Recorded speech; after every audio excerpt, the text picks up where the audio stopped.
This is Berlin today, a modern European capital built on the ruins of the 20th century. But beneath these streets lies the ghost of a city that was never built.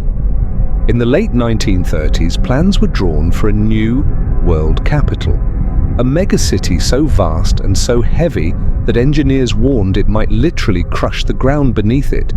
They didn't call it Berlin, they called it Germania. They were so terrified of the soil collapsing that they built a massive concrete cylinder just to test the ground. It sank 18 centimeters in 3 years. The city was doomed before the first brick was laid. At the heart of this fantasy stood one impossible structure, the Great Hall. The Volkshalle, a dome so large it would have dwarfed every other building on Earth. Imagine the Eiffel Tower.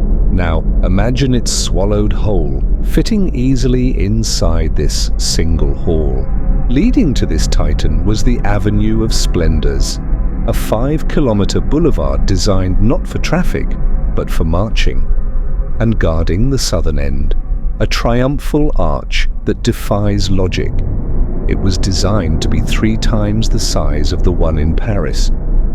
So massive it would have been visible from planes miles away, a literal mountain of granite carved into the sky. But Germania never left the paper it was sketched on. The war ended, the regime collapsed, and the so-called world capital was reduced to a few forgotten foundations. And that sinking concrete cylinder, still hiding in a quiet Berlin neighborhood today. The blueprints remain as evidence of how a dictatorship tried to reshape an entire city just to reshape the human mind. In the end, Germania became a ghost city.